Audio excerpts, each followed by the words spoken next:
तो गाइज आज हम बात करने वाले हैं एक ऐसी प्रॉब्लम की जो हर एक आर्टिस्ट फेस करता है अपनी म्यूजिक की जर्नी के अंदर। आप अपना पहले गाने को रिलीज करते हो, फिर दूसरे गाने को 1-2 महीने बाद रिलीज करते हो, फिर तीसरे गाने को 6-7-8 महीने बाद फिर रिलीज करते हो। होता क्या है, किसी भी गाने पे अच्छे से व्यूज नहीं आते, फ्रस्ट्रेशन होती है और फिर आखिरी में मन क्या करता है कि भाई म्यूजिक को छोड़ना पड़ेगा, अपना 9 to 5 कर लो। तो आप ऑन द फर्स्ट प्लेस इस साइकिल पर जाते ही इसलिए हो क्योंकि आपको कोर कॉन्सेप्ट ही नहीं पता म्यूजिक इंडस्ट्री का, जो कि है कंसिस्टेंसी।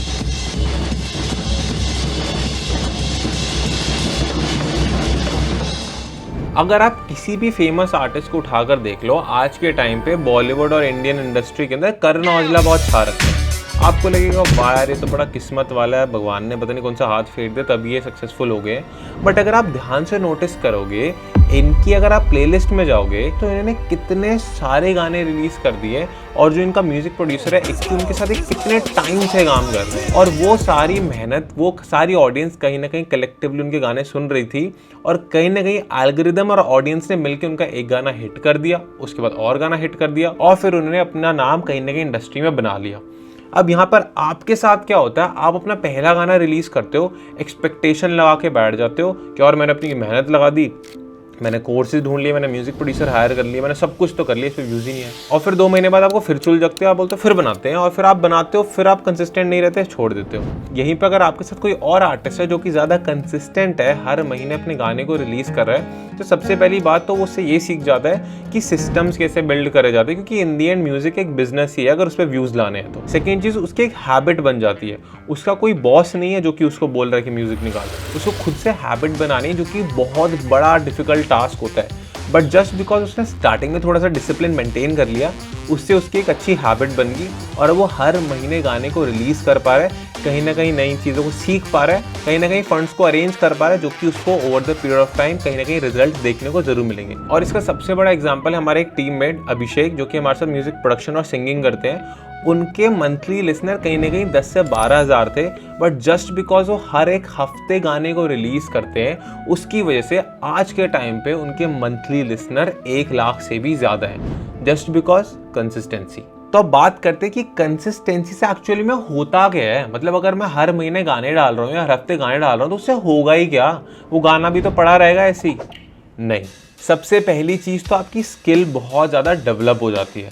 जब आप एक ही काम को बार बार करते हो ना, तो आपका दिमाग एक टाइम पर आकर उससे बोर होता है और फिर उसी एग्जिस्टिंग स्किल को और ज़्यादा इम्प्रूव करने की तरफ भागता है। अगर आप एक सिंगर हो और अगर आप हिंदी गानों को क्रिएट करते हो या फिर पंजाबी गानों को क्रिएट करते हो, तो आप एक टाइम के बाद बोलोगे यार ये कॉम्पोजिशन तो मैंने कर ली, मैं बहुत जैसा अरिजीत सिंह जैसा साउंड कर लिया, मैं बहुत ज़्यादा जुबिन नौटियाल या मितराज या फिर दिलजीत पाजी जैसा साउंड कर लिया, अब क्या, अब कोई और नई साउंड ढूंढते हैं, फिर आप और टाइप की कॉम्पोजिशन ट्राई करते हो, फिर उसको आप अपने पास्ट वाले जो आपका आर्टिस्ट था उससे ब्लेंड करते हो, नई नई चीज़ों पे काम करते हो। आपको सोशल मीडिया चलाना आता है। जब आप गाने रिलीज करोगे ना तो आपको समझ में आएगा कि सोशल मीडिया चलाना कितना ज़्यादा इंपॉर्टेंट है आज के टाइम पे। आपको गाने को रिलीज कैसे करते हैं, उसकी रॉयल्टीज़ कैसे मैनेज करते हैं, ये समझ आएगा। आपको over the period of time ये समझ आएगा कि भाई इन दी एंड ये बिजनेस है और मेरे को अपनी शीट्स या अकाउंट्स बनाने चाहिए कि मैं कितने खर्चा कर रहा हूँ पर महीने और मेरे को उसके रिजल्ट किस तरह से दिख रहे हैं। अभी नहीं दिख रहे, कोई बात नहीं, अगले 2 साल का प्लान बनाता हूँ, फिर देखता हूँ कि कब से रिजल्ट आने शुरू होंगे और कोई चक्कर नहीं, अभी सिर्फ कंसिस्टेंट रहता हूँ और इन्वेस्ट करता हूँ। और इस सब चीज़ों से आप ओवरऑल ह्यूमन बहुत ज़्यादा डेवलप कर जाते हो, आपकी स्किल्स, आपको कॉन्फिडेंस नेक्स्ट लेवल आ जाता है। आपने कभी भी आर्टिस्ट के पॉडकास्ट में या इंटरव्यू में देखा होगा, वो ऐसे अंडर कॉन्फिडेंट नहीं होते, वो बिल्कुल सामने आके एकदम बोल्ड बैठे होते हैं, जस्ट बिकॉज उन्होंने अपनी आर्ट पे इतना काम करा हुआ है या फिर अपनी स्किल पे इतना काम कर लिया है और उनको वो चीज़ इतना कॉन्फिडेंस देती है कि उनके फेस पे रिफ्लेक्ट करती है। तो गाइज, अगर आप खुद के गानों को क्रिएट कर रहे हो और आपको उसमें प्रॉब्लम आ रही है और आप स्टेप बाय स्टेप ये सीखना चाहते हो कि म्यूजिक को प्रोड्यूस कैसे करा जाता है, रिकॉर्ड कैसे करा जाता है और एडवांस मिक्सिंग मास्टरिंग टेक्निक को यूज़ करके किस तरीके से एक पूरे प्रोफेशनल गाने को क्रिएट करा जाता है, तो आप हमारा 4 मंथ म्यूजिक प्रोडक्शन कोर्स को ज्वाइन कर सकते हो, जिसके अंदर हम स्टेप बाय स्टेप ये सीखते हैं कि कैसे प्रोडक्शन करी जाती है, कैसे कॉर्ड्स क्रिएट करी जाती है, कॉर्ड्स काम कैसे करती है, वोकल के इमोशन को कैसे डिलीवर करा जाता है और साथ ही साथ कि उन वोकल्स के नीचे अच्छे से कॉर्ड्स को कैसे क्रिएट करा जाता है। है। तो ये सारी चीज़ों को इन डेप्थ सीखने के लिए आप हमारी वेबसाइट पे जा सकते हो www.bcla.in और उस पर फॉर्म फिल कर सकते हो, या फिर हमारे व्हाट्सएप नंबर पे हमारी टीम से कम्युनिकेट कर सकते हो, क्योंकि हमारा नेक्स्ट बैच स्टार्ट होने वाला है। तो अपनी सीट फटाफट से बुक कर लो। सेकंड पॉइंट है ऑडियंस एंगेजमेंट। अब मैं आपको इसको ईजी तरीके से समझाता हूँ। आप ऑफिस या कॉलेज गए, ठीक है, आपको एक लड़का है जो आपको पहले दिन दिख गया, ठीक है, फिर अगले महीने भी दिख गया, आपने उससे हेलो हाई भी कर ली, फिर वो गायब हो गया, वो आया ही नहीं 6 महीने। फिर जब वो 8वें महीने आएगा ना, आप बोलोगे यार ये कहीं देखा भी था मैंने, याद नहीं है, इसका नाम क्या है, ये अपनी क्लास का लड़का है या अपनी कॉलेज का है या फिर अपने ऑफिस का है। आपके दिमाग में ये क्वेश्चन पक्का आएगा।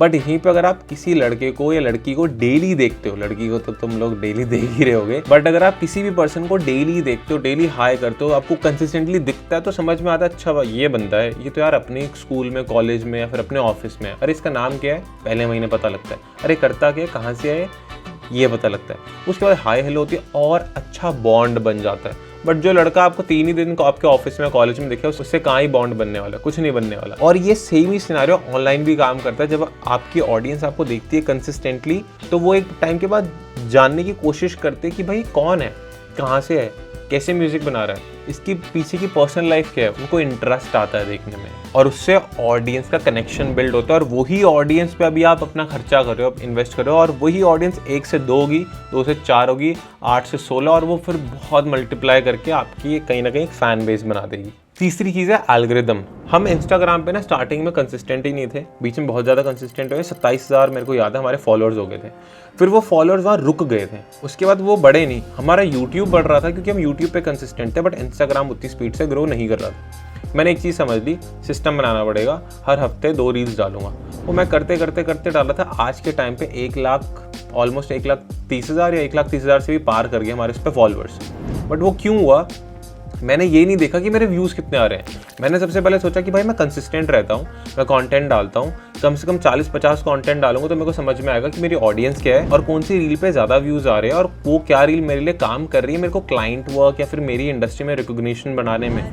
और यहीं पर मेरी एक रील भी थी आज की रात, जिस एक रील ने मेरे को 30,000 से भी ज़्यादा फॉलोअर दिए थे, और इसी रील ने मेरे को बहुत सारे इंडस्ट्री में लोगों से कनेक्ट कराया था। बट अगर मैं इससे पहले यही सोच के बैठ जाता कि यार रील्स पे व्यूज़ तो आनी रही, क्या ही मेहनत करूँ, तो ये कभी रील क्लिक ही नहीं करती। और ऐसी बहुत सारी और रील्स भी है जो कि हमने जब कंसिस्टेंटली पोस्ट करी तो कहीं ना कहीं वो लोगों तक रीच आउट करी। तो इंस्टाग्राम की जो एल्गोरिदम है, यूट्यूब की जो एल्गोरिदम है, वो 101% ये चेक जरूर करती है कि ये जो क्रिएटर है वो कितना कंसिस्टेंट है और क्या वो डिसिप्लिन है इस चीज़ को लेके, तभी वो आपको पुश करेगी, नहीं तो आपको पुश नहीं करने वाली। तो अब बात करते हैं हाउ टू बी कंसिस्टेंट। बड़ा सिंपल सा है, सेट रियलिस्टिक गोल्स। अगर मान लो आप ऑफिस जाते हो, आप 9 to 5 काम करते हो, तो आप हर हफ्ते का एक गाना निकालना आपके लिए रियलिस्टिकली थोड़ा मुश्किल है, पर हर महीने का 1 या 2 गाना आप निकाल सकते हो अगर आप एक राइट प्रोड्यूसर से बॉन्ड, कनेक्शन या नेटवर्क बना लेते हो और उसके साथ एक सिस्टम बिल्ड कर लेते हो। अगर आप कॉलेज जाते हो, आपके पास टाइम है, तो आप हर हफ्ते का कहीं ना कहीं एक गाना तो ड्रॉप कर ही सकते हो। तो सबसे पहले आप ये देखो कि आपके पास ऑलरेडी जो आपका दिन चल रहा है उसमें कितने घंटे फ्री होते हैं और उसमें से आप कितना घंटा अपना टाइम वेस्ट करते हो, और उस वेस्ट वाले टाइम को किस तरीके से यूज़ में ला सकते हो, या फिर जो आप ऑलरेडी एग्जिस्टिंग काम कर रहे हो उन सारे कामों में से कौन सा ऐसा काम है जो ज़्यादा ROI देता है और कौन सा ऐसा काम है जो कम ROI देता है। ROI मतलब रिटर्न ऑन इन्वेस्टमेंट। देख सकते हो कि कौन सा ऐसा काम है जो इस पे इतना रिटर्न नहीं मिल रहा जब मैं उस पर काम कर रहा हूँ, उसको हटाओ और उस टाइम को यूज़ करो अपनी म्यूजिक की जर्नी में। सेकंड पॉइंटर ना मैं बहुत यूज़ करता हूँ कि मैं अपने आप को डराता हूँ। डराता कैसे हूँ? फॉर एग्जाम्पल मैं जिम जाता हूँ, ठीक है, सुबह, बट बहुत बार मेरा मन नहीं करता कि यार मैं क्या जिम जाऊँ, और मेरे को उसमें इतना कंसिस्टेंट रहना बड़ा मेरे लिए बहुत मुश्किल है वो करना। बट मैं सुबह उठते ही ना अपने आप को ये डराता हूँ कि भाई मैंने ना पूरे दिन खाना खाया, मतलब मैंने लोन ले लिया, अब मेरे को इसकी किश्त चुकानी है। अब किश्त मैं तभी चुका पाऊंगा जब मैं जिम जाऊँगा, वहाँ मेरी चुकेगी किश्त। और मैं ये माइंडसेट से अपने आप को डेली सुबह डराता हूँ हल्का सा कि भाई उठ जा उठ जा उठ जा, जल्दी उठ, प्रोडक्शन करने में तेरे को मज़ा तो आता है, काम कुम करने में मज़ा आता है, बट जिम चले जा, तेरी हेल्थ के लिए बहुत इंपॉर्टेंट है। और इस डर से देखो ये चेंज भी आ रहा है, दिख रहा है चेंज, हल्का सा, थोड़ा सा तो चेंज दिख रहा होगा। पहले मेरे हाथ बिल्कुल पतले से हुआ करते थे और अब थोड़ा सा चेंज आ रहा है। बट मैं इससे ये नहीं दिखा रहा कि मैं आपको ये बता रहा हूँ बॉडी बिल्डर बन जाओ, बट कहीं ना अपने डर को यूज़ करो अपनी प्रोग्रेस के लिए, अपनी ग्रोथ के लिए। सेम चीज़ मैं बेसला में भी करता हूँ कि मैं अपने आप को ये बोलता हूँ यार 4 साल बाद तेरे को अपने आप को यहाँ देखना है, अगर 4 साल बाद अपने आपको यहाँ देखना है तो अपना तरीका ढूंढो कि किस तरीके से अपने आपको डरा सकते हो टू बी कंसिस्टेंट। तीसरी चीज़ है डोंट एम फॉर परफेक्शन, और ये चीज़ मैंने हमारे स्टूडेंट्स और क्लाइंट्स में भी देखा है कि 2 महीने लगे पड़े हैं, वो एक वोकल का EQ नहीं सेट हो रहा, उसी गाने पे लगे हुए हैं। यार उसको बेसिक सेट करो, रिलीज कर दो, अगले गाने पे इंप्रूव कर लेना। कब तक एक ही गाने को पकड़ के घिसते रहोगे? अगले गाने पे आओ, अगले गाने पे आओगे फिर उसको थोड़ा सा डन करो, एक टाइम फ्रेम सेट करो, उतने में डन करो, रिलीज करो, अगले गाने पे आओ। इनफैक्ट हमारे जो बेसला पे भी कंटेंट डलता है ना, उसमें एक टाइम पे एक वीडियो थी जो कि ऑलमोस्ट 3,70,000 पे थी, और जब हम उस वीडियो को अपलोड कर रहे थे उसके कलर्स बहुत बकवास थे, तो हमने बोला भी यार इसको अपलोड नहीं करते, कैंसिल कर देते, बट मैंने बोला भाई कंसिस्टेंट रहेंगे, छोड़ देते हैं वीडियो को। और over the period of time वो वीडियो काफ़ी अच्छी परफॉर्म कर गई। सेम रील्स में भी हुआ है मेरे साथ। और मैं आपको जेन्युइन बोलूँगा, परफेक्शन इंपॉर्टेंट है। मैं ये नहीं कह रहा कि ये कुछ भी छोड़ दो मार्केट में, बस मैं कह रहा हूँ कि अपना वर्ल्ड क्लास बेस्ट गाना या अपनी बेस्ट आर्ट छोड़ूंगा, उससे कहीं ना कहीं बेटर है कि भाई मैं हर हफ्ते या हर महीने गाना छोड़ूंगा।